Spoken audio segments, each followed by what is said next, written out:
Okay. You got Daylon? Wait on it. He what? He hung up. It's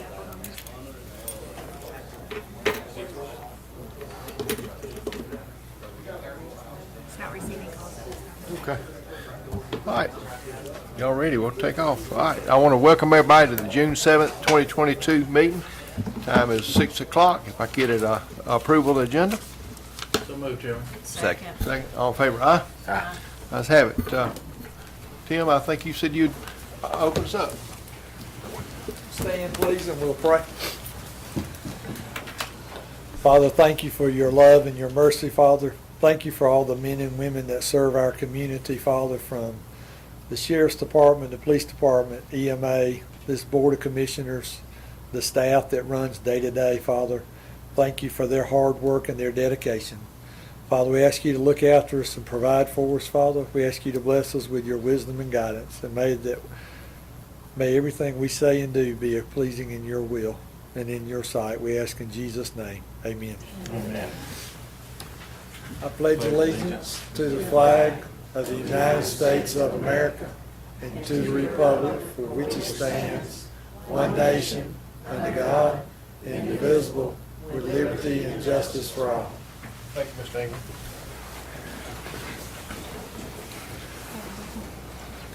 Before we start our planning and zoning portion of our meeting tonight, if anybody's in here in opposition of any of these requests, you will have an opportunity to speak.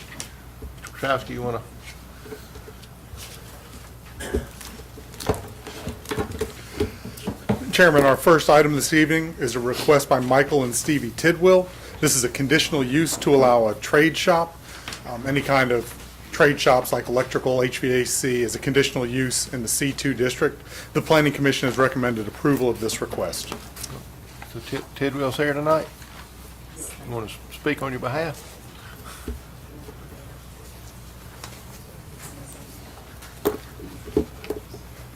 Good evening. If you want to speak, just if you want to tell us what you're doing or what your ideas are to share with the board. My name is Michael Tidwell, and I'm the owner of First Choice Heating and Air. We own a heating and air company here in the county that we've been running out of our home. And we've recently purchased a shop down the road on 49 that we're looking to start using for our day-to-day operations, getting equipment delivered into, and to stage the guys out every morning and have them head out for the day from the shop. All right. Any questions for Mr. Tidwell? None. Anybody here tonight opposed for this request? No one? This is Wendy. I make a motion to approve the request for the conditional use to allow a trade shop at the property located at 1803 Highway 49. Second. Second. Any discussion? None. All in favor, aye? Aye. Aye. Any opposed? You didn't get Dale on, did you? Okay. All Go to right. work. Thank you. Thank you. Thank you. Chairman, our final item for zoning this evening is a request by Karen Hunsinger. This is a request to rezone from RR to Ag 1 with a conditional use to allow a sawmill on this property. The Planning Commission has recommended denial of this request. Okay. Ms. Hunsinger? Are you here tonight?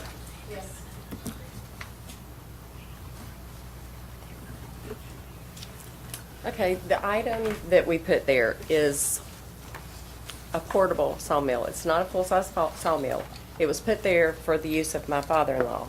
He does woodworking and stuff, and the neighbors apparently had a problem with it. But at the last meeting, there was more about the trucks coming in and out of the neighborhood than there was about the sawmill. So I'm just wondering, is this about the trucks or is this about the sawmill? Because the letter I got says it's about the sawmill. Trucks coming to your property or? In the neighborhood. I mean, Oh. in my property, yes, number one, but there are truck drivers that live all over the neighborhood, and they're coming in and out of, so it was just my understanding from the letter that we got that it's about sawmill. So, anyway, the sawmill and the trucks that are in the neighborhood have nothing to do with each other. Okay. Any questions on this request? Does the board have any questions? How many trucks a day are entering or have been Well, your I mean, property? there are multiple neighbors that live there. He owns 4 trucks. Okay, right, not worried about anybody else's We, truck. okay, so we Your own, property. yeah, we own 4 trucks. Okay.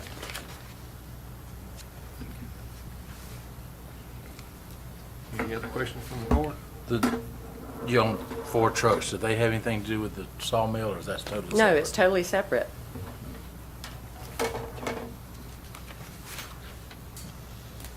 Any other questions from the board?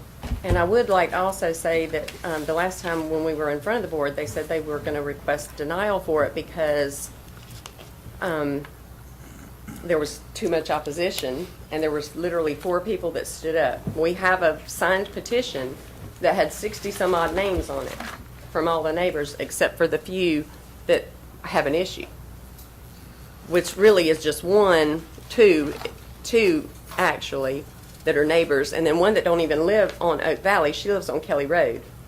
Sign petitions in favor or against? In favor. We have a signed petition with 60, what was it, 60, you guys should have a copy of it. 63, Chairman. 63 names Okay. of our neighbors who don't have a problem with either, with either of the, things. So, those trucks have been coming in and out of there as long as I've been living there in the neighborhood, because there's so many people that have lived in the neighborhood over the time that drive trucks for a living and park their trucks there.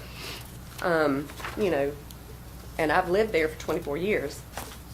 So I was just confused as to whether it's supposed to be about the trucks or the sawmill, though, because the letter says the sawmill. Any other questions? I do. I've got a question for Mr. Petrowski. Why did your board deny it?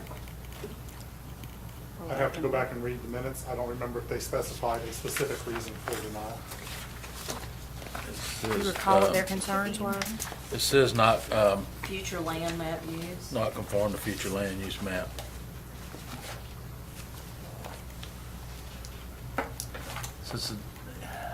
Yeah, I'm a little confused I'm too. very confused too. So the Well, recommendation. we purchased the property that backs up to our property. The man who lived there died, and then the house burned down. We purchased that property.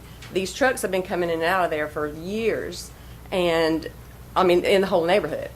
And once we purchased that property, we just took our driveway on through. That's when the problem started. He put the sawmill there, and then they, I guess, thought that we were running a pallet business over there because he was cutting the wood and storing the wood, underneath one of the little things that was on the property already. It's like a carport, one of those covered little carports. So, anyway. Any other questions from the board? Chairman, maybe it's me, I'm still confused that the denial recommendation is due to future land use maps. They got 63 for it. I'm sorry. I said I'm a little confused that the recommendation for denial was due to nonconformance of a future land use map. Okay, yes. All right, you want to ask for the opposed? Do you need to look at, Yeah. do you have copies of the petition, or did you need to? We got it. Okay. Yes, Chairman, go ahead and ask for opposition. Okay. So we may get some answers All there. right, we'll ask for the opposed, and then we'll come back one more time. Okay. All right, anyone opposed to this? For the record, just state your name and address up here, where we can hear you. There we go. Linda Cadian. You said you have a copy of the petition? Your address real quick? 218 Kelly Road. I'm the Okay. one that's from Kelly Road. Okay. On the petition, if you look at the very bottom of it, first of all, I'm not sure if this is going to be a business or not, considering that she says it's a hobby the very first time that we were in here. But if you look at her petition, and I highlighted it right there to whoever's interested, she says, with your signature on this petition, you are agreeing that the sawmill that sits at the property and the number of 18-wheelers traveling up and down the road are not an issue. Well, I'm confused because she said there were no trucks going up and down the road, and there was no big business coming from there, and it was just a hobby. Y'all, you wait. So I'm kind of You're good. confused as to, first it's a hobby, then it's not a business, it's not a sawmill that's being run. We sent in pictures of all the lumber that was delivered. We sent in pictures of from the air view of the GPS that goes right over their whole entire property, of all the trucks that are in there and all the businesses and the big buildings that are not even on through a permit with planning and zoning. And now it states right here in her own words, her saying that all the trucks are coming through. Well, what are they coming through if it's not a business? All these 18-wheelers? Once again, we're proving again that they're having a business established, they're coming in and out. And it has to do with, yes, a trucking business or slash, whatever they want to call it, a sawmill or a slash hobby. We are in our community. In the middle now, we've got 18-wheelers coming through. And if I may talk about the tonnage that is allowed on the road, it's 15 ton. An empty truck is more than that. I have papers on that too, if you'd like to see it. Also, their lands joining are in different names. Karen's got one name on one land, Jason's got one land on another land. Together, they don't provide enough to have a business like that. It's totally illegal, which makes this petition in void. It's got signatures on there for telling people the wrong thing. I'll sit down for now, see if somebody else wants to go, and I'll think more. Anyone else in opposition to this request? Yes, I do. I was gonna go ladies first, but My you name's stood up Robert first. Daly. I live at 339 Oak Valley Drive, which is on the road. And I also have pictures of said property. Can I forward this to you guys? Here we go. Start with this one. And it shows trucks and vehicles and all that on the property, going and coming. There they are. And also, I can't have an EPA situation starting there if I want to. I'm just gonna go with that. But the original covenants and all that, the rules, we want to change it. We want to keep it quiet. We don't want none of this to happen. Trucks do come flying through there and all that, sometimes even above the speed limit. We do have some kids out there. That's another situation. And this shouldn't be there at all. It's been quiet, we want to leave it as quiet. If a person's got a hobby, everybody's got something to do. Everybody does. I mean, I like to play with cars, but I don't want business. It's me. If somebody wants to run a sawmill for their own purpose, and it's not a business, that's another situation. We got pictures of palets on the 175 side. What are they there for? Just to run through a shed. What are they there for? If it's just a hobby. There is lumber there. There's lumber in the picture. So there is a situation going on. And I think, and I was told this, is that I feel like I'm the bad guy in a certain way. I live there. I don't think I should be going around the neighborhood and be a policeman either. There is another said business up there at the top of the corner right there with a lot of heavy equipment as well, just laying around. And here it says that that's not even supposed to be there. And that's no junk vehicles, nothing laying around whatsoever. And we're having that situation as well. That is another business. And I've got that here as well. So there's a lot in question with this.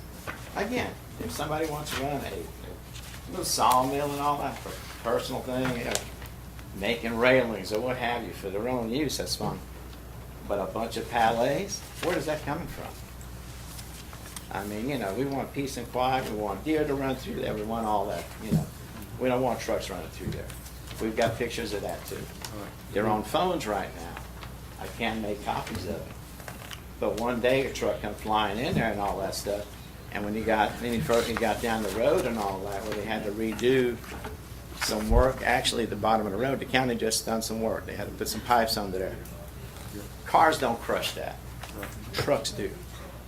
A truck carries minimum, a tractor trailer is 33,000 pounds. Or tons, excuse me. Okay? A loaded one can carry 80,000. It's 15 ton minimum. It's posted on both sides. It shouldn't be that way, period. So those roads get tore up when they are. Another situation is this. Dump trucks come through there. I got pictures of gravel on the road, on the corner, making the turn. Where is that coming from? There's a lot of that going on. I had another young lady that you've already, Who's Does the one that anybody- hasn't spoken? anyone that hasn't spoken in opposition to the request? You need to come to the front. Yep. Whoever hasn't spoken, we need to give We need to anybody get- that wants to speak an opposition who has an opportunity. And please, I mean, I'm not trying to discourage you from coming, but try to utilize your time smartly. That way, we don't want to hear the same, if you don't mind. Now, I do have the original covenants too. Sure. In here. Sure. Of how it Let's, used to be. let's let this young lady come up. Okay. I'm just trying to get y'all to utilize your time. We're going to have I understand. a few more minutes on each side, and then we'll go. Okay. All right. Or any questions that the board might have. I'm Judith Fidelli. Okay, well, we can hear you. I'm Judith Fidelli, and I live with my husband Bob, 339 Oak Valley Drive. Yes, ma'am. And it sure has been quiet with them working on the road right there. But the question is, we're talking about the zoning. We're talking about changing a rural residential to a AG1. And I feel that it seems like there's a lot of activities going on. And I feel like it's changing the setting of the area. I heard it was a hobby, but he's making palets, so that's what say so. And I said, well, why don't he go out on 49 and get next to the guy making the palets over there? He's just storing them he's making. They could save money, by doing that. But I feel like it's a rural area. I know it's the zoning. This is what the ultimate decision is, changing it from RR to AG1. And I feel like, as a person, I've been there 19 years. My husband's lived in the area 20-something years, 27. His daughter's 27. And I feel that we need to leave it. There's plenty of property in Jones County for sale to do any kind of business you want. But with Jones County growing so much, I feel that we don't need to have any kind of extra activities, business, trucks or whatever coming through. It has been quiet. It really has, and it really felt good. But this is what I have to say. It's kind of like what I said before. So I'll leave it to you. Well, thank you. We'll have one more applicant come forward. I'm trying to keep that, I think we're ahead on. We're fine. All right, if the applicant come forward, if we got any more questions for the applicant.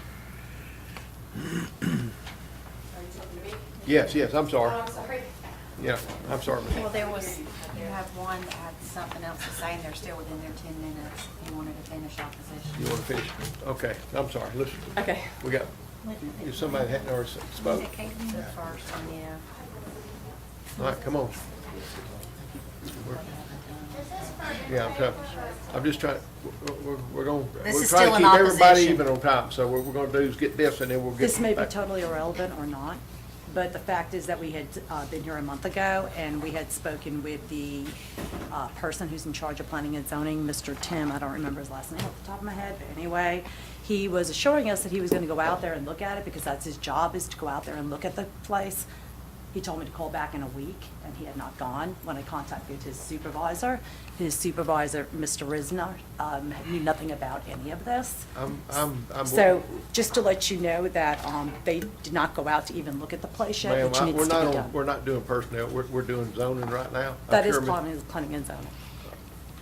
I'm sure Mr. Petrowski is quite aware of what he can and can't do. He does a great job for this county. All right, the applicant, Ms. Karen, would you come up one more time? We're trying to keep that way, is any more questions? We're trying to keep this time equal on both sides. Any more questions? For me, to you Is there any more guys? questions, or you want to add well, any? I mean, I just don't, I'm still saying that, the trucks that are coming in and out of the neighborhood have nothing to do with the mill over there. It's not a business. They're not pallets. If you look at the wood, it's stacked wood that he's been cutting in the sawmill. There are no pallets over there. And the road work that we just had done, that pipe has been there for years. It was rusted. Chuck, with the Public Works Department, and his number is right here, said there's no way that trucks did what was done to this thing. We have pictures of the pipe and where he dug it up because there's so much, well, let's see. There's so much concrete. He said there's no way the trucks could have done that. It was a rusted out pipe. This is part of the Commissioners would like pipe. to see that. Commissioners would like to. Yeah, I'm I'd like to see sorry. it, ma'am. It was a rusted out pipe.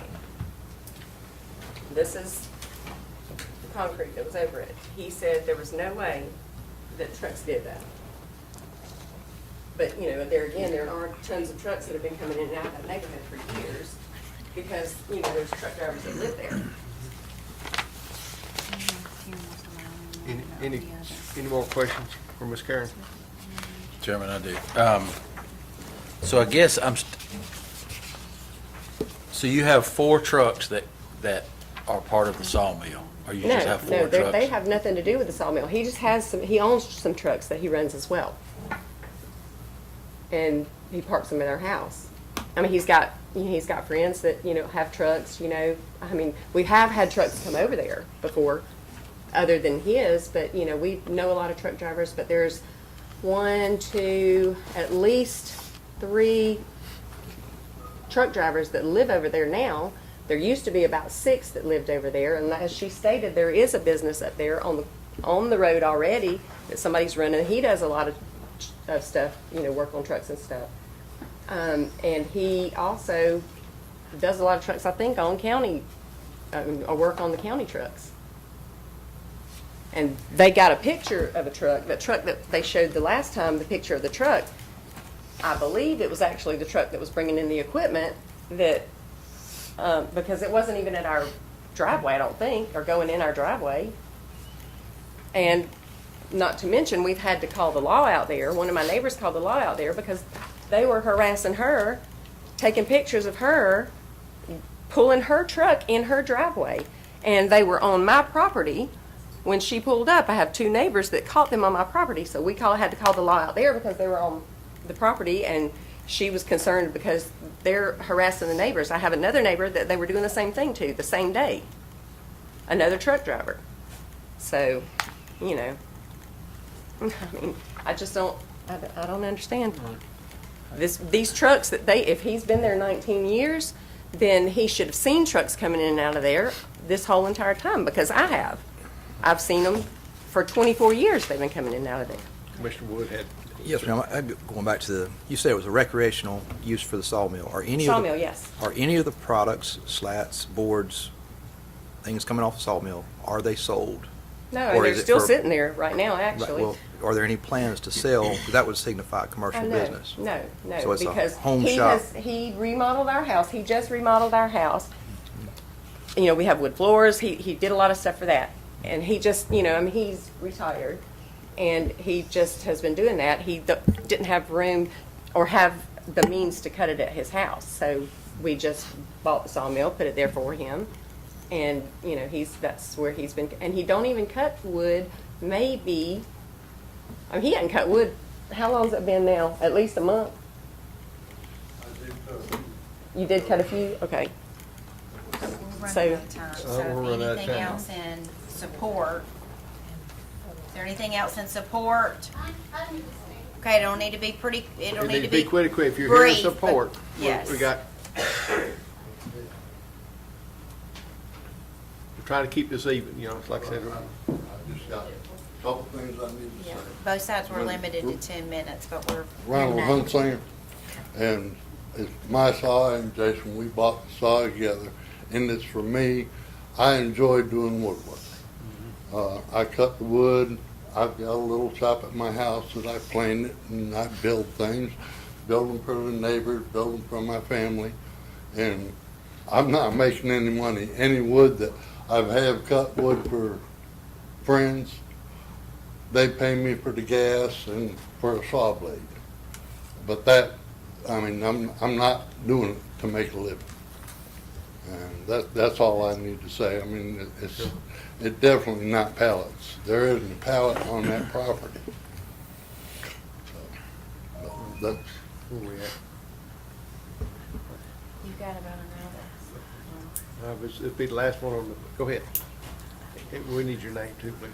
Hello, my name is Maria Moore. I live at 190 Kelly Road. I live across from the Fidelis, and I have lived there. I've owned that property now since 2020, and I have witnessed trucks coming in and out of the property ever since I have ever lived there.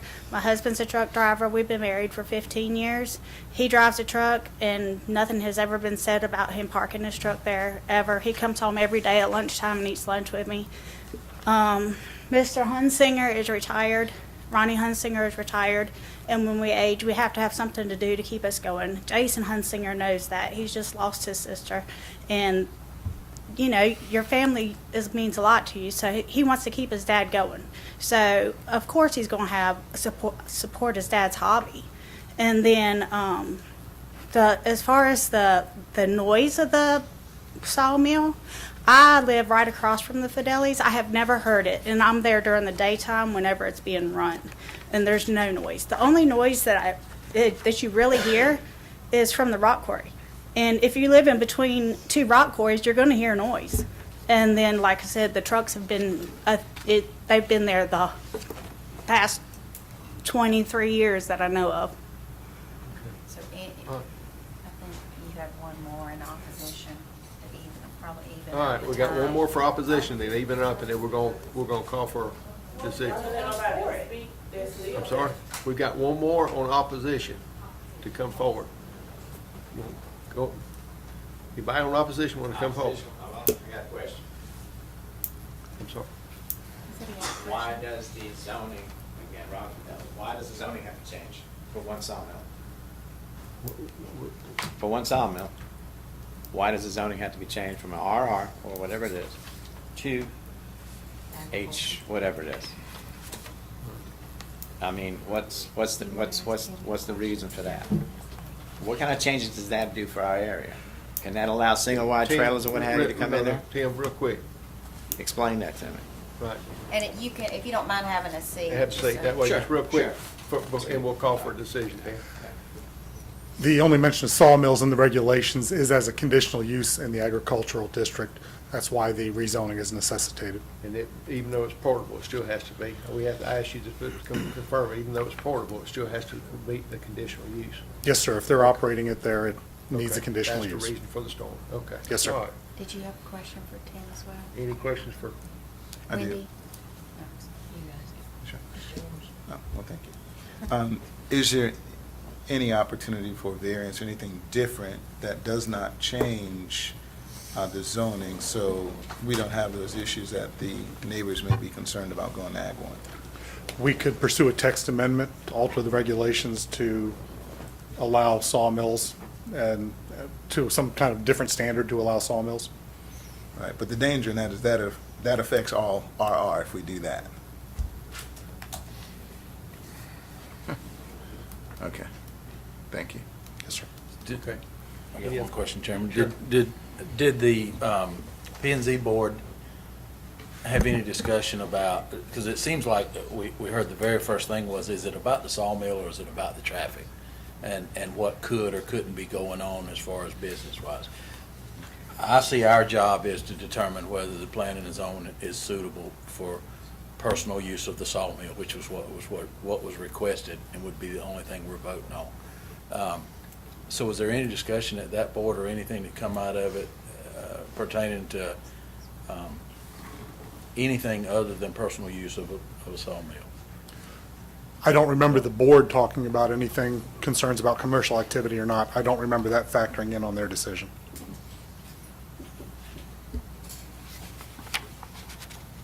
Any other questions for Tim?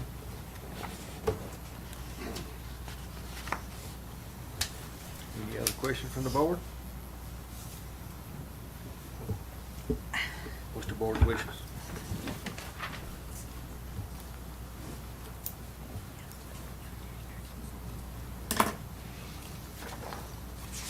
You know, I'm a fan of allowing people to do what's right and necessary on their land.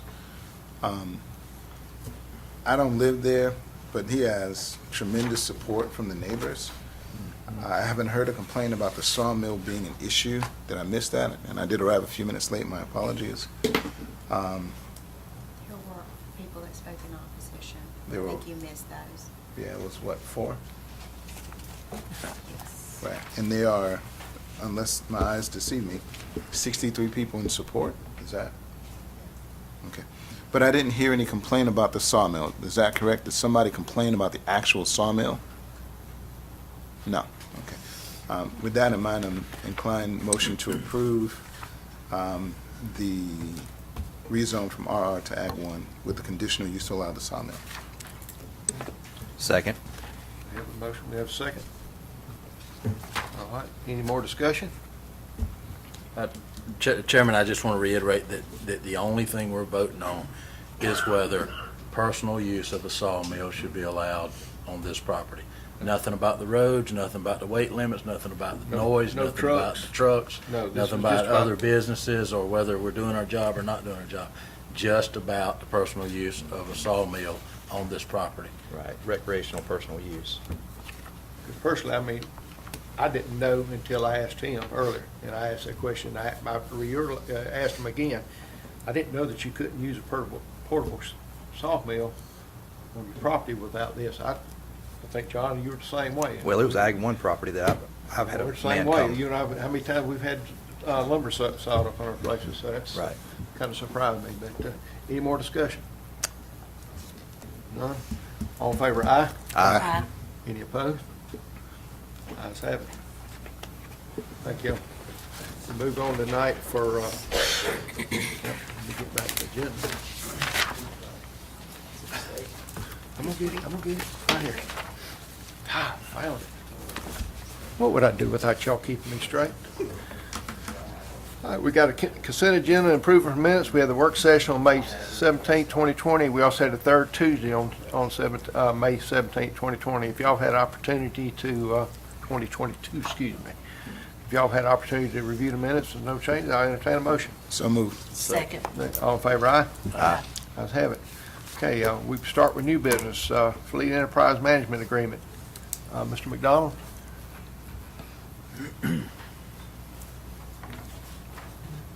You all need it back up here, or have you had a chance to look through it, Jason?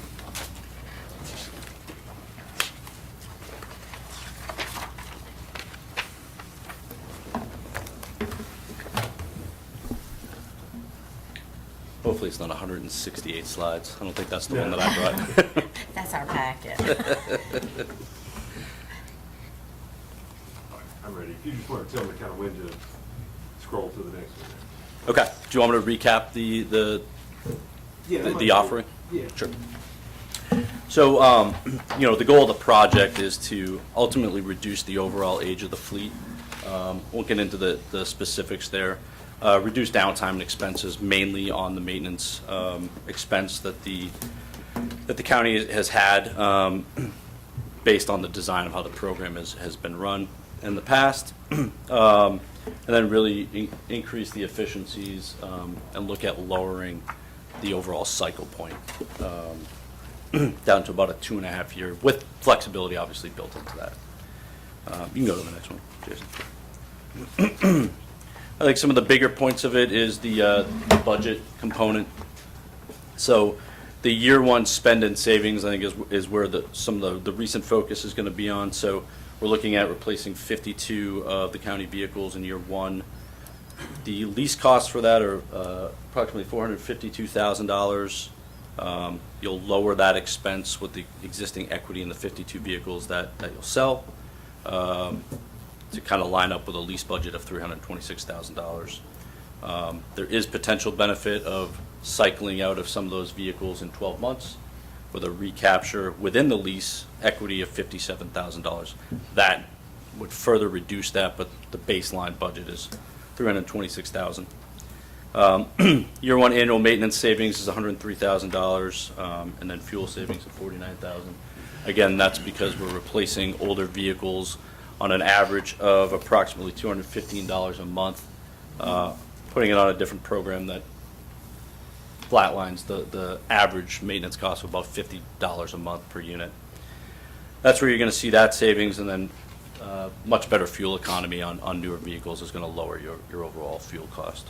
I know that last meeting there was some talk of Electric vehicles, we're not there yet, I don't think, from a county perspective, but as those become more available, we'll further reduce any fuel expense by inserting EVs where we can. Jason, you go to the next one. This really just outlines some of those details. I won't get into the nitty-gritty unless there's specific questions here. But the goal here is to put in a sustainable program that you can see work over a 10-year period, all while Enterprise Fleet Management actively manages this program for the county.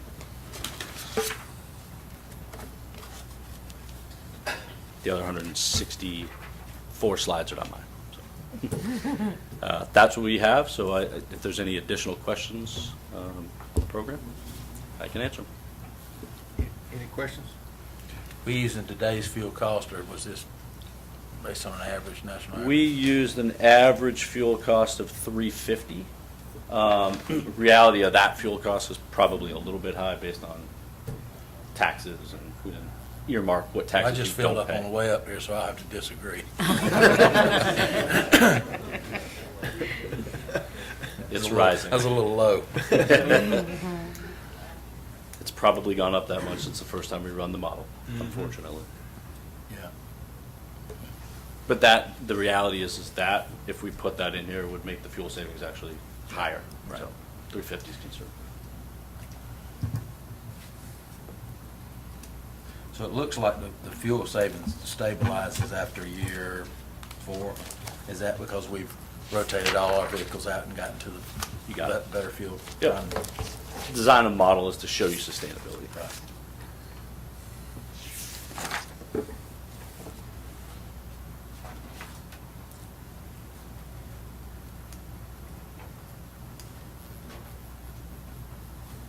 Mr. Wesner, any input on this, or? I think where we are in terms of our fleet is we're sort of in a spot where you're either going to have to go with an approach like this or plan to spend, plan to buy 10 plus new vehicles a year for some period of time. I mean, our fleet, the number was, the average age was in there, and it's high, the mileage is high. Yeah.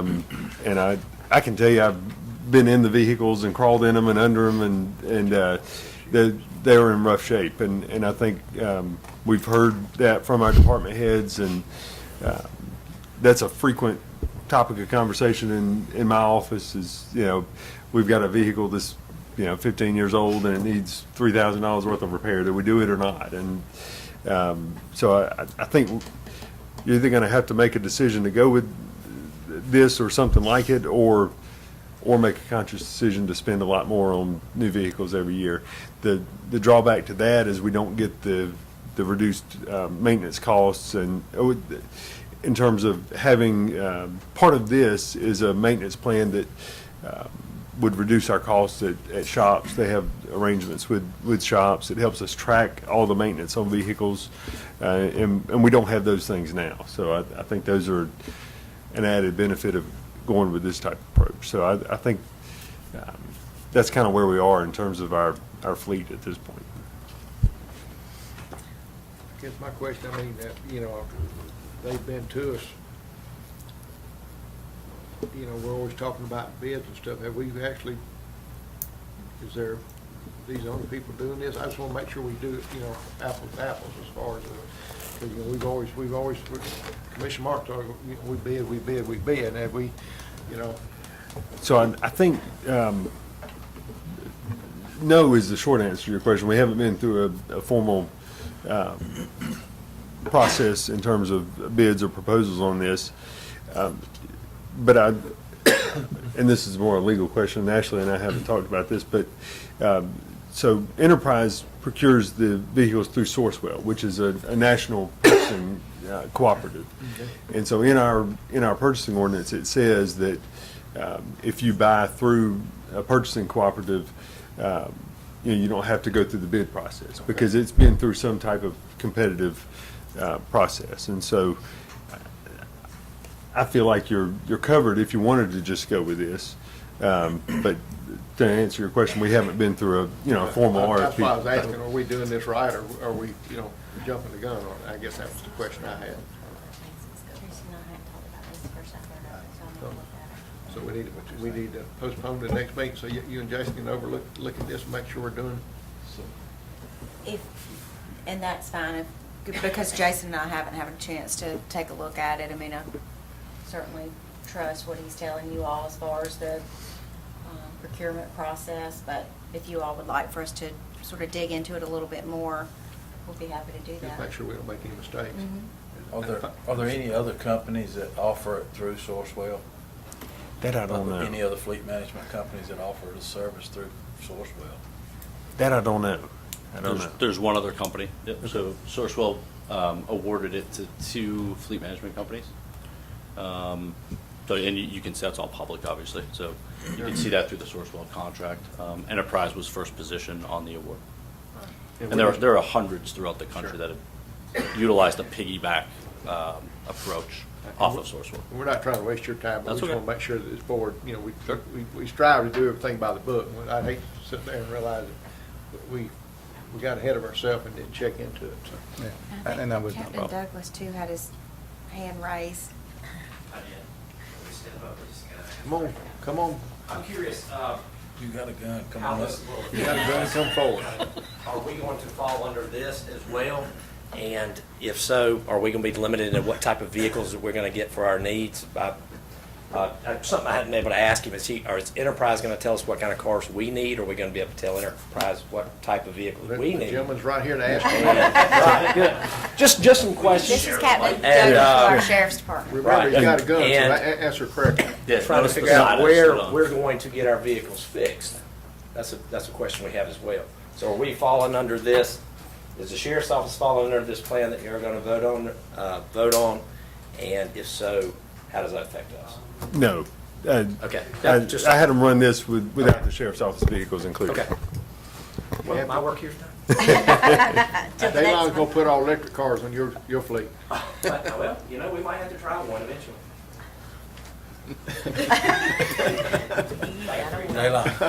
That would be the school resource officer, right, Travis? We do handle sheriff's vehicles and Right. police vehicles and all that. So Yeah, we some of just- the earlier. we didn't do that in this model. Sure, That's correct. Sure. So, just real quickly, I'd like to see that model because the sheriff's cars have some of the highest maintenance costs, right, than any other vehicle that we put on the road. And then the other part is professional services. I know normally when we contract for professional services, that puts us outside of the bid process, much like we did with the ESCO, our Energy Savings Corporation. So that's an opportunity for us to do some direct dealings. Sourcewell, I'm not familiar with it. Wendy asked, hey, is that government? And I can't remember for sure because I haven't seen it. But I would be curious to see the pricing on it, especially as it compares to our state contract. And if you're there, it's a no-brainer for me. And again, if Sourcewell is government affiliated or does the proactive purchasing cooperative stuff, that makes sense, professional services. So pricing is important. I'm an electric vehicle guy. I'm at a point where I don't want to vote for anything unless it has an electric vehicle. So I'm just kind of letting you know that. Why? Because we have heavy maintenance costs. And I don't know if you've looked at our maintenance costs. But again, on the sheriff's side and even some of the public works vehicles, we got a lot of maintenance. I don't like Dodge vehicles at all. I'm a Chevy guy at this point. But if I was going to buy a vehicle at this point, it would be a Ford, right? An F-150, and it would be electric. And if I was outfitting a sheriff's vehicle, it would be a Tesla, because Tesla has proven that they can do that in large markets like New York. Yeah, he's here. A lot of work. Yeah. I've looked at what they call them. Yeah, they're pretty penny. But the reality is, from a maintenance perspective and saving us on the fuel costs, and we've seen our fuel costs go up a third in the last 2 months, which is crazy. So that's where I am. Again, professional services, I think if we meet that requirement, we're okay. I want to see pricing, just to make sure we are doing the right thing, and So- give me some EV pricing. Do you have a charging station here, by the way? Because I have 60 miles on my EV, and I don't know if I Yeah, can get back. at Tri-County is right out front. Tri-County? Uh-huh. Right on Great Highway. so I can charge there. You can charge there. I'm actually being serious. From a professional services perspective, what you're going to find in Sourcewell is not a vehicle cost list. So your incentives and your buying power is based off the government incentives that the county gets. So Sourcewell, what you're going to see in there is a fleet management professional services agreement. So our costs are outlined as interest, management fee, service menu, if you will. We just piggyback, we take your best rebate that you get, and the government buys better than anybody. And that's what we just attach from a pricing perspective into our services agreement, which is, and Jason, I don't know if you have a copy of it, but we can certainly easily send you, I mean, it's public, right? You can look up Sourcewell, but we can send you a copy of it. So that's easy enough. Yeah. And Jason correspondingly can provide you the state contract pricing so you can see and compare apples to apples, you know. And then from an electrification perspective, we're not attached to any manufacturer. So any type of vehicle, we look at best in class based on incentives that are available to the government and what works for the county. So it would be great to get electric vehicles, but if you can't outfit a Tesla with light bars and things like that, exaggerate the point, but we're going to work hand in hand with the county to make sure that what you're utilizing the vehicle for, there's a vehicle that fits that model. And where it's electric, we'll certainly make the recommendation. Perfect. Were you asking him to bring back something, including the sheriff's department? Yeah, and I did ask for an inclusion of the sheriff's department, because we're not going to require the sheriff's department to do that, but I just want to see it, because that is a fleet that has ongoing maintenance and fuel costs. Can do that. Jason, you, next meeting, or you want to give yourself some time and bring it back to the board? Let's just postpone it. Yeah, and postpone, then you can right. decide when to put it back on. Okay. All right, well, if I can get a motion to postpone to later. Before you, real quickly, because I heard you say it, is it vehicle replacement every 2.5 years? So that's part of the model. Yep. So it brings it's 2.45 year replacement plan to ensure that you're up to date on safety, sustainability. The model's flexible though. Okay. So But I just want to make sure you hear that, because they're driving older vehicles. We're good. Thank you. All right. I just have one question on the maintenance. You said you had, I forget exactly the terminology you used, but basically you had maintenance agreements with various vendors. So that would take the maintenance out of our county shop. Okay. And that's, I mean, I'm speaking on, I do fleet school buses. Sure. Speaking on that behalf of the maintenance side of it, number one, when you get a newer vehicle, you're gonna have less maintenance on it. If you're going to a certified warranty dealer that's doing that service, you're not having to hire those people to do that work. That's another savings there. Yeah. And some of the newer vehicles have the higher end computers that you have to hook to them to Yes. figure out codes and things like that. It creates a whole issue for a ill-equipped shop or an unequipped shop. And I think from a light duty perspective, about 65% was already being outsourced, I think, so that the folks that you do have can handle the bigger stuff, the equipment, things of that nature.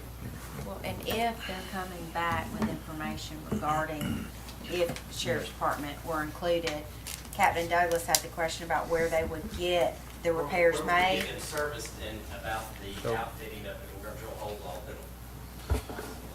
Terrible part. Can you answer that while he's here? Yeah, so we do a number of police vehicles today. So ultimately, the type of program that you're on is when we sell the vehicle, it's going to get stripped and we're going to sell it as is anyway. We structure the lease and the program for your side of the business, the county, so that doesn't impact the equity in the fleet. Now, let me ask you this, when they do these repairs, are they going to do these front end struts and the major repairs that we I like to think we damage or tear these cars up, not wrecking them, but Driving them on dirt roads.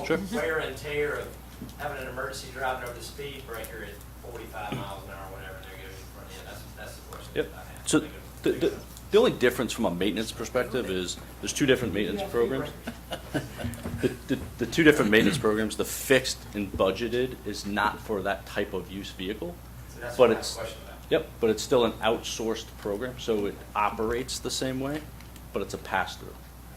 So what we do is we We look at how many miles you do and target when you should get rid of that vehicle before those maintenance costs go About haywire. 35,000 miles a year on this one. Yep. So I So think target 2 to 3 years. Put that on mine. Right in that 2.5 year. And if the sheriff has a recommendation for their maintenance program, because again, they're very familiar with these vehicles and the abuse they take, is that something that you all would take into consideration? Oh, absolutely, because it's a pass-through. So we're managing the repairs, we're managing the phone calls, we're managing the billing, all of the things you don't have today. But ultimately, that cost is going to get passed through. And then he was wondering where the repairs would be made, where they would take the vehicles to be serviced. Where would we go to? Yeah, so we looked it up. There's 40 shops in a 25-mile radius. So do you outsource anything today? We like to do our business in Jones County Sure. with the citizens of Jones County business. Sure. We like that, we like to do. Does your division department outsource any of the repairs today? Unless it's, I guess, unless it's like a Dodge part, most of the things are in Jones County service centers in Jones County, Western Tire, Sheffield's Automotive. So West Clinton, I have it written down. I can't read my own writing. Is that right? Yeah. So West Clinton Tire is on our program, so they can all go there. They are a preferred partner.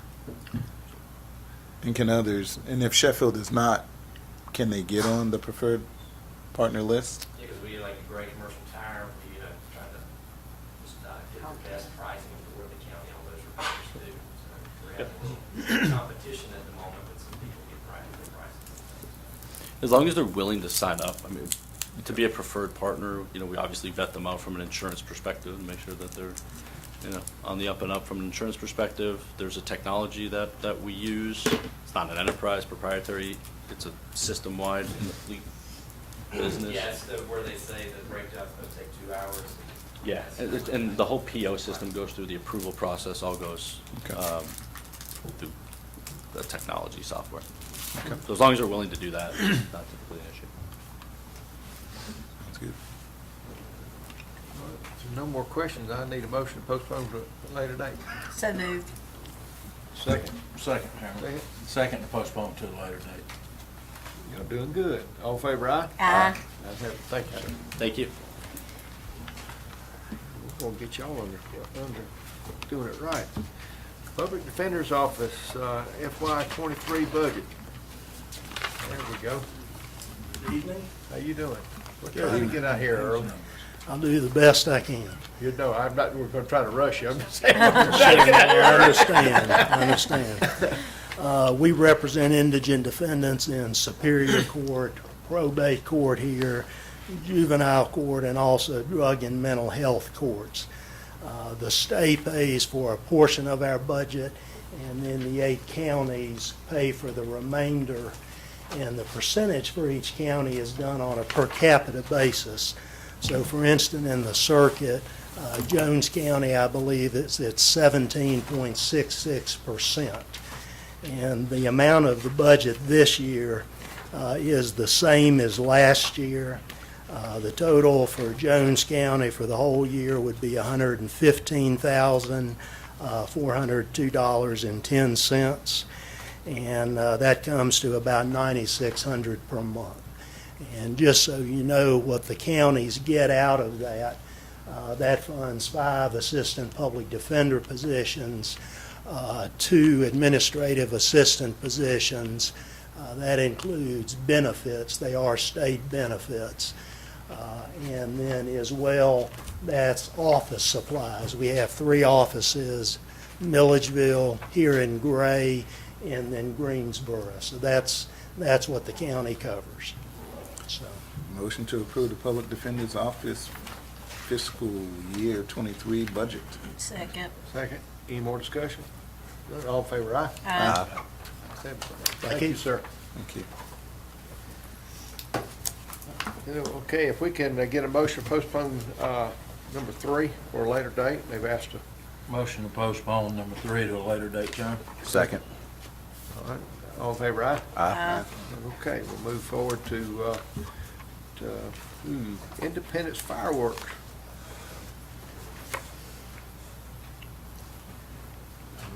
Independence Day fireworks. I'm asking for a increase of $10,000 to contribute towards the fireworks celebration. In the past, we've contributed $1,000, the facility, and we've been the ones responsible for shooting off the fireworks. It's my opinion that we are not the best suited to shoot off the fireworks and that we should hire a professional company to do that. That will require us to spend some additional dollars, about $10,000. The cost of fireworks has went up, and obviously the cost of getting a company to come in and do those has made it that price. And it would, like I said, be $10,000. We would want to use the Genesco sponsorship fund to cover that. You answered my question where it was coming from. So I don't want to oversimplify it. We've been doing it for how long? Couple years, 3 years, maybe. Nobody lost any fingers, any eyes? Or Not yet. Okay. Do you, I mean, I've never observed it, because I'm normally out of town. About 45 minutes of fireworks. It's great. It's wonderful. It's awesome. It's And- well and- intended. And we're But doing if a good one- job at it. But if one happens to go the wrong way. We're gonna Yeah. be paying, how much? Oh, so y'all Let me have ask already you, decided to do the this. company that you all would retain, do they have independent insurance? Yes. hmm Okay, make sure you get a copy. They of do it. all professional shows and, they are fully licensed, so. Make They sure set them we off get at a detonators, not. copy. Yeah, they bring them in a big semi truck and all that stuff, so. They're the real deal too. The fireworks show would probably not be as long as it has traditionally been, but it would be a lot more intense. These grade fireworks that they use are not legal to shoot off unless you have the license that they require. And we have someone that's local that is a professional. Yeah. That he actually lit them last year Yeah. for them, but he was not under his company bond. But, so hopefully we can keep that local too. And we're willing to do that, honestly, if we get someone that has the right insurance to do. We're looking to make a decision. The one professional company, they've basically given us to the end of the week to get it resolved if we're going to use them. But we are also looking at the local company and seeing if they can produce license and insurance. And if they do, they would be considered as well. And we have this in the sponsorship fund. And we're gonna look for an independent sponsor for the Independence Day going forward. Yes, I would say that. I mean, I kind of threw a wrench in the. They invited me to the meeting, and I said because I believe that it's not a good idea for the guy cutting the grass to light the fireworks off because if something happens, I feel like somebody could own half of Jones County. Just being honest with you, so or if a child was hurt or anything like that, God forbid, but. It's worth, And it's worth the additional No, funds. I'm old school. Chairman. I Steal want somebody to make else's sure that we're insurance. not depleting the sponsorship fund, because that's a big take out of that fund for 1 year, and if we're not going to replenish it for that specific event, that's going to be hard to sustain and Aren't there everything. several businesses that Well, sponsor in this as talking well? to the chamber, they feel like if they had more leeway or if they had known more in advance, they could have gotten more sponsorship money to cover the. So next year, we're going to have lots of sponsors, right? That's Because we're the a year in plan, advance yeah. already. That's the plan. right. And I'll tell the Chamber of Commerce that this is a Well, one-year paying a commitment. professional company costs more than them They going were and planning on buying. professional, if they were concerned about it, I just told them, I said, I think it's a good move myself on the county because it's liability rating. Mm-hmm. We don't want to change the name to Kitchens or Wood or Yeah. anybody else. We can name it this county because it's a lawsuit. Yeah. Well, Not that y'all would, I'm just. Is there a Just motion on wanna the have an table? opinion. You just about got a motion out of you. Gonna I finish? make a motion to approve the additional funds for the Independence Day fireworks celebration. Second. Second. Any more discussion? do we have an opinion from our sponsorship committee? You talking about my sister? Yeah, your twin. I'm sure about next year this time she can come up with an Okay. idea. Just don't want her, getting upset with us about spending all the money. She's We'll get her. All right. All right. All in favor, aye? Aye. Any opposed? No, just to Sam's point, we're gonna put money back in it for next year and get sponsorship? Yep. Okay, good.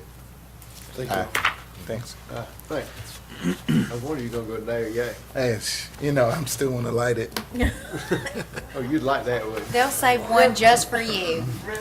Promise? Mr. Risner, Mr. Burke, y'all still up on a bid award. What we got on that? Yes, sir, Mr. Chairman. So we bid out the board approved funds in this year's general fund budget to redo the insulation in the Matty Wells gym. It's been falling down for some time, and so this would remove all that, go back with spray foam insulation. We received one bid from Tyco Construction and Industrial Services for $39,375, and it's a little more than we budgeted, but I think my recommendation would be to go ahead and award the bid to them. 39,375 just for spray foam? Yeah, and it's on the sides and the roof of the whole building. So I'm assuming we just put it in, I mean, we've got at least 2 spray foam companies in Jones County. Yeah, Yeah. I'm just wondering why we didn't get a bid, or they Unless just they didn't. are so busy that they can't get their little job. I mean, it's been all over the board in terms of getting bids on stuff. We got one on this. We just bid out an inside wiring job here on data, and we got, I don't know, 10. And so it's been, it just depends on what it is and how busy they are, I guess. So I don't know. We before we realized this was over the bid threshold, we did go out and get estimates, and it took a lot of effort, but we were able to get estimates from 3 different companies. But in terms of getting them to, none of those 3 went back through and submitted a bid. Were the So, estimates in line, or approximately close to the bid? I'd have to look back and see what they were. They were, it was I don't know. I hate to throw out a number. Gotcha. One other question, Jason, was it a mandatory pre-bid meeting? No, we did, I believe we did require them to do a site visit and look at the existing conditions, but not a pre-bid meeting, no. So everybody was required on the same day for the site visit? No, they could schedule that anytime. Yeah. So your recommendation is to approve. Where do we get the excess funds? I feel like we'll have sufficient funds in the contingency line item. Basically, these funds just sit in that contingency line item until you use them for those allocated projects. So I think we'll have enough there. All right, motion to award the bid for installation. Motion, we have a second? Second. Second. Any more discussion? None, all in favor, aye? Aye. Any opposed? Ayes have it. Transit, TPO, contract extension. Mr. Ritter? So this is the annual renewal of the agreement with Middle Georgia Community Action Agency that operates our transit service here in the county. We bid it out several years ago, and this is one of the extensions that was contemplated there. So it'd be my recommendation to go ahead and approve this contract extension. Motion to approve the contract extension. Second. Second. All in favor, aye? Aye. Ayes have it. You declare free vehicle surplus. And I'll send around a list here. We've got 2 public works vehicles and 1 water vehicle that we'd like to ask the board to declare surplus and to send to be auctioned off. The first public works vehicle is a 94 Mack roll-off truck. We kept that as an alternate, or as a spare, but we haven't used it in a long time. We have Best now. truck y'all got. We have 2 new roll-offs that are Macks, and then we have the truck with the grapple. So those 3 trucks that are just a year or 2 old, we haven't needed this one. The next is a single axle dump truck that's got major mechanical issues, a 2003 Chevy, and then the water department has a 92 Ford that was a septic truck. It's got a tank on the back. And in talking to Brandon, that hasn't run in 4 years, or more than 4 years. So we would like to declare those 3 surplus. Motion to approve, Chairman. Second. Second. All in favor, aye? Aye. Let's have it. Still say you're selling the best truck out there, the old one. I can work on it. I can't work on the new one. You can bid on it, Chairman. No, I can't. Yeah, you can. No, I can't. If we put it through gov deals, anybody's eligible. Yeah. Like I need You it. just gotta be the high, you just gotta outbid me. And I'm running it up. To the very last minute when he bids. All right, first reading, we don't need that one. And so those next two, Mr. Chairman, you could postpone. All right, that's what I was thinking. I need a motion to postpone 8 and 9 at this time. So moved. Second. All in favor, aye? Aye. Let's have it. Ms. Wagner, you got a beer and wine license? This one's for Texaco at 249 Georgia Highway 22 East in Gray. And after the background came back and everything, I make the recommendation to approve this one.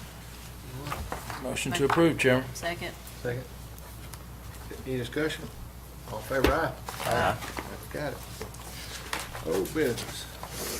Haddock Street lights. I know Commissioner Wood's gonna be happy with this. Yes, sir.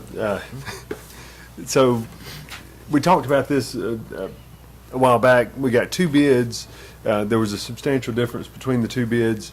One of them, I believe, I hadn't flipped to the page, but one was about $43,000 and one was about $22,000. And let's see, one was 42. So one was 42,000, the other was 23,326. So we inquired as to the difference between the two. The major difference there is the wire size running to the lights. The higher bid was a larger wire, and the other thing we inquired about there was the type of fixture. And so the information we received back on the fixtures, the low bid, the fixture does not look like what's there now. And so I wrote back to him and I said, if you were to get us one that's in keeping with what's there now, which that was required by the bid document initially. But so I said, if you were to give us one that matches what's there now, how much would that add? And it's $1,280 for all four that it would add to the $23,326 amount. So that's the difference between the two. It's driven primarily by the wire size, and so I think you could opt to award it tonight with a change order for the nicer fixture. You could rebid and specify a wire size and a fixture. Time is the only thing there. Having to go back through the bid process, and this issue has been hanging out there for quite a while now, and so those are sort of a couple of different ways you could go on that. On the improved light fixtures, based on the recommendations, that'll handle the electrical load, is what we're told by the contractor? Yes. Okay. I'm a little confused. You got manufacturer specifications on the bulb. You got engineering design for the type of electrical wire and size electrical wire you need. In short, you can't scrimp on wire to fit the fixture. So that's a big discrepancy for me is the wire size, because if you undersize the wire, it's going to get hot. You're going to lose connections, and you're either going to catch fire, you're going to short out, and you're going to have a lot more problems with the light. So my concern is not knowing what the fixture pulls versus the size of the wire. Are we? Is that even an issue, or did one company increase the size of wire so that if there's future fixtures put on it, it would handle the load for that, which is, maybe it's a capacity issue, but that would be a question I'd like to know. I don't want to save on a dollar on a wire that's not Not big enough. not big enough for the fixture. Right. 'Cause that's a safety issue for me. Are we making the assumption that they missized the wire, or they sized it just right, and that Middle Georgia Electric went above the requirements, or? You know, the LEDs use half of what conventional bulbs use, half or less, approximately, we'll just say half for conversation.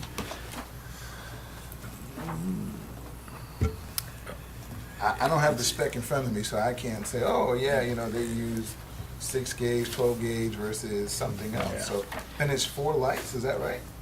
4 lights, yes, 4 lights. street corners. And there's a $20,000 difference in wiring. I'm not an electrician. How long are these runs? From here to the parking spaces, from here, Yeah. it's not far. And the references look to be checked out, and all are, you know, positive. What do you charge us to upgrade the wire? What is the wire? I mean, we don't know. Yeah, what we're that's upgrading. my concern is What is the size, Jason? We talked about it a couple weeks ago. Let's see. I think one was a 6 and one was an 8. Does that sound right? Size difference. Yeah, and it's not a $20,000 difference in No. that far. Yeah. Right. Hey, Yeah, Tim. where's our engineer when we need He's him? our engineer. He's out here. Wire was a 8 to 10. One bid at 8, one bid at 10. It's about 550 feet from the well house to the light. But not a $19,000 difference. I'm sorry, I was off by a little bit. Not $19,000 worth of difference in wire costs from 8 to 10. I wouldn't think so. I don't know if one's burying the wire, direct buried wire, or if they're putting it in conduit. I know the intersection has been bored at the intersection. Okay, yeah. Without the scope of work, I don't know. Are both companies boring? Yeah, they would both have to bore. Right, they have to 4 bore. lights, 1-inch PVC. I don't see a difference. I don't understand. I mean, I buy electrical wire, but I've never paid an extra $20,000 to go. Do they direct bore with direct contact? It's all going to go in. It'd have to be in an insulator of some sort. I just know that the intersections, they were bored 3 ways at the intersections to tie into 4 lights, one of each corner. Direct bore, I just wanted to direct variable or, just curious. Trying to figure out where that much money is. You know, again, all I have is what you guys put on the back, 1, 2, 3, 4, 5 bullet points. If they met those requirements, my motion is to approve Court Natzer and Associates, the low bidder for the LED lights. But If there's your different lights. bids, Right. have you compared have you looked at these? But yeah. It's hard to compare them. Because it looked like originally the low bidder did a retrofit kit for the fixtures that was there. They came back and told Jason they were putting a separate head to go on that doesn't look like what's there. And then Middle Georgia quoted a brand new head to go up there that would fit for the LED. So do you have in writing that it's not a retrofit? Yeah, they said it's a new fixture. And that additional ad was what, $1,300, $1,400? 1,300, yeah, 1,280. To you, sir. We'll make a motion to approve. You already got a motion. Oh, no. No, he I didn't was make a saying motion. It would be me. I thought you were making a I motion. would have, but it's his lights. Right.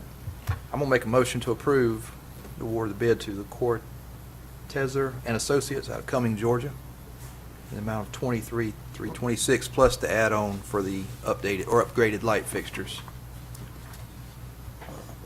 Second. Any more discussion? Chairman, I would, well, I'll vote my conscience, because I would say, I would vote this contingent on we're comparing apples to apples. I'm not comfortable. I always worry that we didn't put enough information in the bid to get it, and I don't know that might be the case, but the more here, we've got substitutes, did both of them talk about substitutes and all that? But if we're comparing apples to apples and there's that difference, I'm okay with it. I just want to make sure that we're not getting a lesser quality product for a lesser price. And some of the, are the specs on the replacement LED from bidder one and bidder two exactly the same? You know, No. So, I mean, I think to your question or comment there, you know, whenever we get ready to bid anything out or do proposals and that kind of thing, you sort of have two options. I mean, I can, we can have Tim kind of do a full-fledged set of specifications, you know, with wire lengths and a certain fixture and, you know, all the detail. And it just takes time to develop all that. Or, you know, we can put something together relatively quick, I guess, and say, hey, here's our issue. How would you propose to fix it? And so in this case, we went with the latter. So yeah, I don't feel completely confident that it's a, you know, apples to apples type comparison. so it was an RFP? It was. not a bid? It was. Well, if you did it contingent on, well, you know, you got the light kit. We know what the light is. You know, I would guess you'd look at the light kit and see what's required for wiring.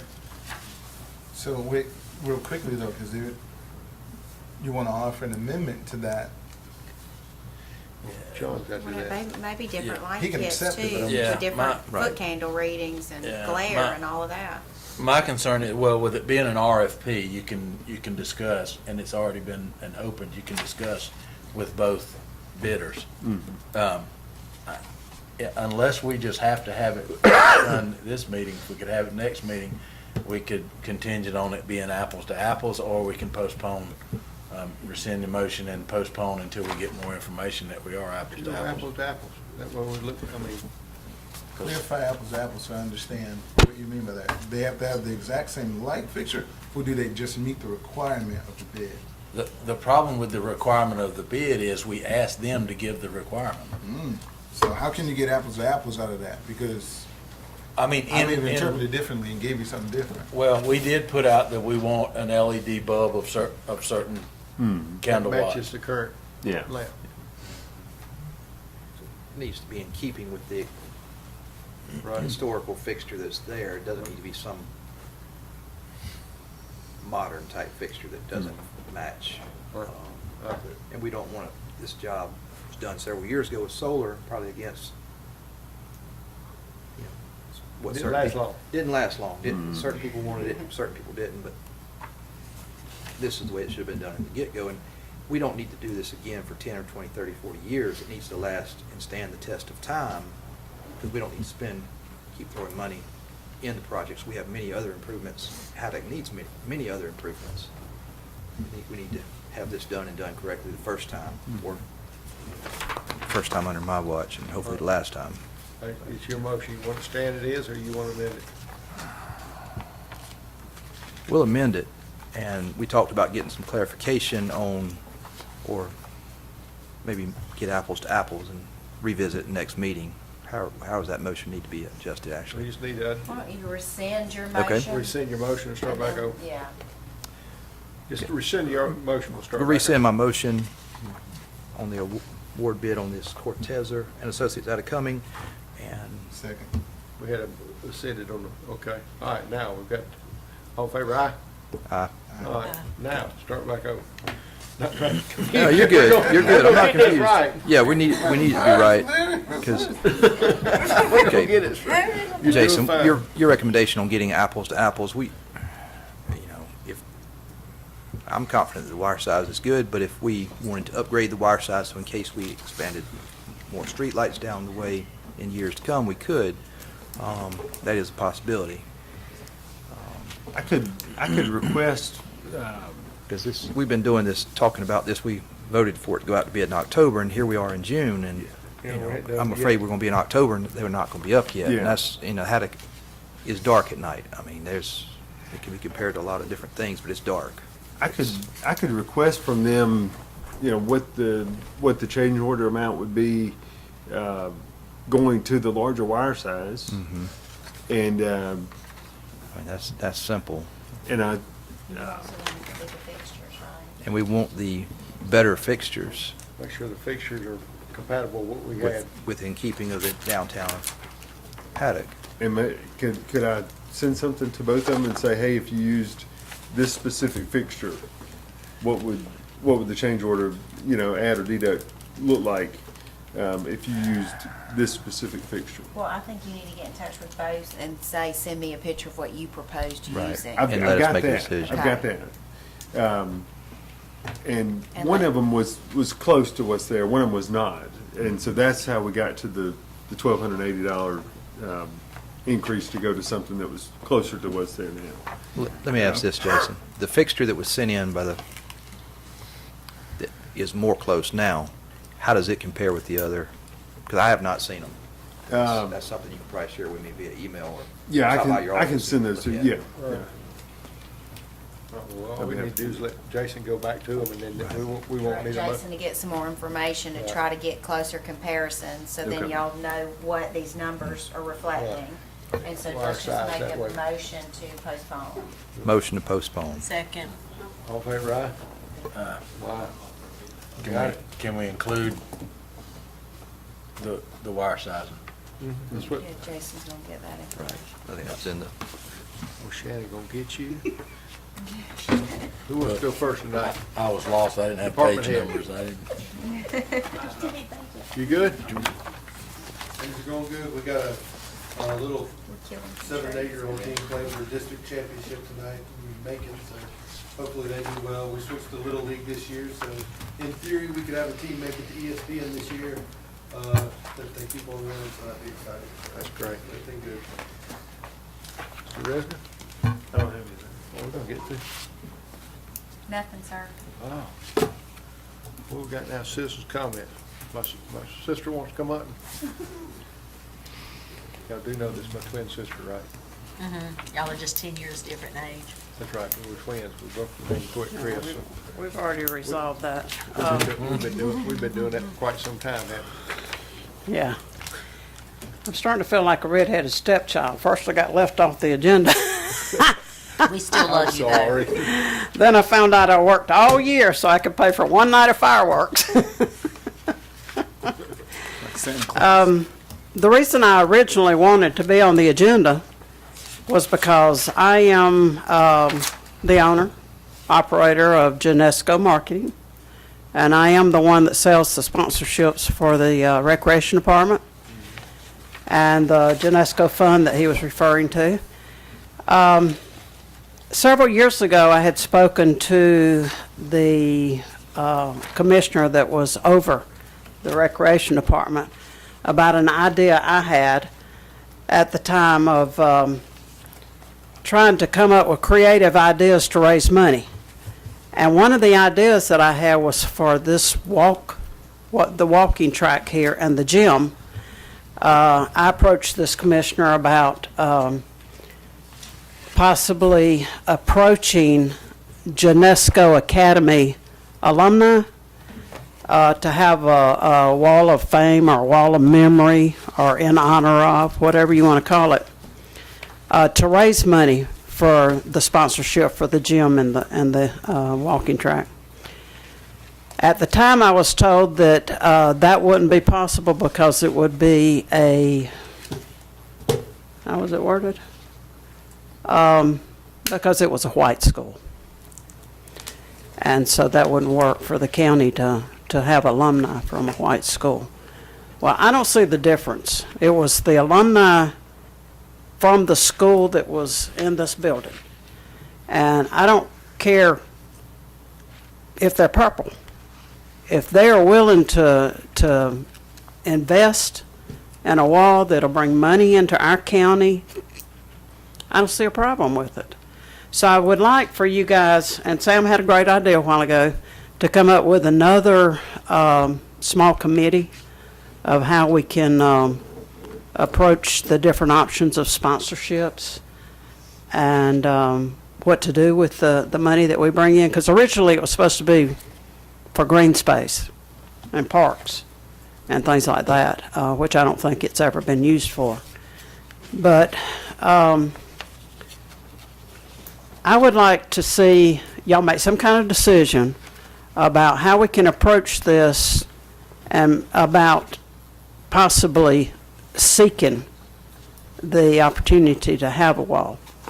I think that it would be something that people would invest in. There's a lot of alumni here in the county.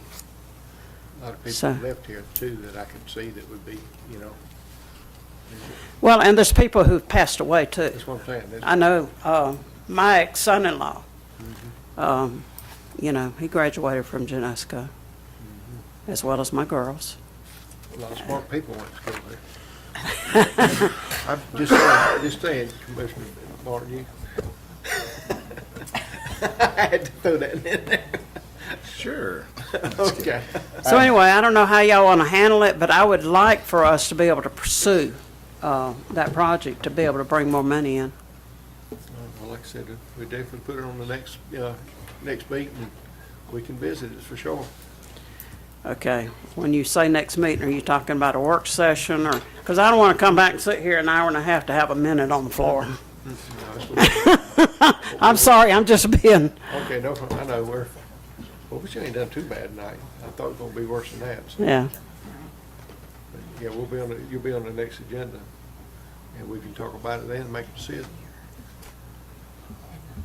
Sam, what do you say? I'm off work. Do I need to make a motion? No, well, I thought you were, you know, I thought you had some idea about coming up with a small committee. Oh, yeah, we talked about that, kind of like we have with the Recreation Committee, just a sponsorship committee. Maybe one board member and Ms. Marr and one or two other people from the community, I think would be a good. It's something we need to do officially at the next meeting, is that what you want? Yeah, I think we can look into it and come up with a. Because there's several opportunities in this county that we, you know, that's untapped that we could, you know, utilize. I mean, just like the inclusive playground. I carry my grandkids out there and I start looking at all the bricks and stuff. I don't know why. Mhm. It's unreal, all the people who've actually come out here Mhm. and put their name on this inclusive playground. It's just- Yeah, well, I think people would want to have a plaque on the wall if they were given the opportunity. A lot of good memories in this. Did you go here? No, but my mother did. Okay. And Oh, I'm my sorry. I'm sorry, it was closed before you got out of kindergarten, My right? daddy was very involved with this. Yeah. He ran the booth at the fair selling hamburgers and hot dogs every Now, I year do as remember, fundraisers. you know, yeah, Well, we had some good, the we had some good Genesco times to make booth the at the fair. fair was the place to go eat. Yeah. Okay, that's all I needed. And, you know, if you guys can look into some ideas as far as forming a committee that we could be a little more proactive. Sure. Yeah. And maybe even give me some recommendations on people to approach to raise more money. So we have a bigger fireworks show next year. Anyone else? Commissioner Martin, you want to start us off tonight? Hey, I just want to say I got back from the Ride to Remember. We took 35 kids from Bibb and Jones and Baldwin and Dublin, like we do annually. And this year we went to Tulsa, Oklahoma, to Black Wall Street, the side of Greenwood, and it was an interesting experience because kids had not been to Tulsa, Oklahoma, and to see the historic events. And it's interesting that even Jones County has some history. And I didn't know anything about Genesco personally, and I thank Wendy for bringing me up to speed. But it's neat when we can expose our kids to history, and I will see the value in the historical relevance of Genesco and how it played out in Jones County as we took the kids to Tulsa home and they got to see the Greenwood experience. So with that being said, they were asking me, hey, when's the mountain bike track going to be available? And I was like, I don't know. And they were all looking at me on the bus, and I was like, I'm not sure. Let me call Jason. But I didn't call Jason. I didn't want to put him on the spot. So that is the question. When do we get to ride in Jones County, sir? Hang on just a second, let me see. I'm going to let you work that out. It's out. Okay. But beyond that, I think the deadline is June 16th. June 16th? All right. I can start calling Bert. I'm sorry, Jason. You have to start calling you. But had a good ride, had a good experience. It's just great opportunities for kids to get out and ride and cycle. We had some sponsors donate some resources to kids. We stayed on Tulsa, Oklahoma's campus, beautiful campus. And it just made me think about more stuff we could do for our youth. And I'm looking forward to Parks and Rec doing some of those things. I'm happy to hear about baseball because I know there was some excitement happening before the last game, and I got invited to a couple.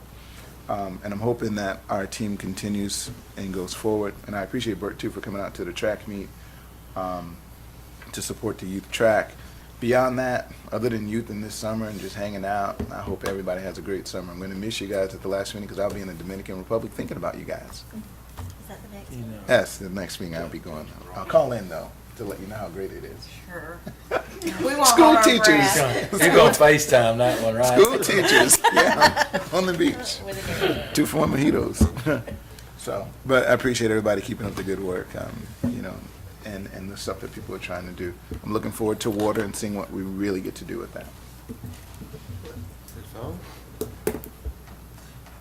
It's summertime, and like you said, as being in education, we like that break time. But I will say this too: it's great to know that we've got some department heads that we can just simply make phone calls to ask them and get answers right quick. I appreciate that. I will second and piggyback on Daylon here with Bert. Thank you for going to those youth events out there that are up under your parks and recs. I had a phone call yesterday from another local kid that is doing an internship at Channel 41, and that's Brick Lee, and he wanted contacts of things that are happening in Jones County, and I automatically sent him to Bert's number and said, look, youth sports, that's where a lot of your information needs to. So anybody that's got anything that they would like to see, a good, happy story on the news, we've got somebody local that's doing an internship. You need to tell them about the library ocean thing that they're doing this summer. Yes, if you have young kids or even yourself, I've been already, go to the library. They have a great reading program for the kids. Take your young adults and your grandbabies and your next door neighbor's children if they don't get taken, because it is the kids at the high school help make paper mache stuff, and it's beautiful when you walk in. It's just a beautiful place to go and see. Summer lunch programs, I will go straight on in on that. Not as big of a participation this year. It's still available to anyone 18 years or younger, and Parks and Recs helps out with that. We hadn't had enough need for help yet, but they have to go online and at the Jones County School Nutrition Department, and they have to check which ones they want. Do they want a daily hot meal that they come pick up, or do they want a 5-day boxed lunch that's got 5 breakfasts, 5 lunches, and then the milk that we deliver to them, or they can actually come pick those up too. But we deliver that on Mondays. So that's it. Hey, Commissioner Wood, I don't have anything. Thank you. Commissioner Kitchen. Well, being in the educator field myself, I don't like either one of those educators over there because they get a summer break. I don't get a break. I work all summer. I'm getting a break. No. I just want to say appreciation to our county employees as well, and Jason and Shannon as well. They field all of our phone calls and bring us back relevant information every time. So we can't thank them enough. And that's all I have, Chairman. If there's nothing else, I need a motion to adjourn to go into executive session for a brief. Make a motion to adjourn to go into second session. Second. All in favor, aye? Aye.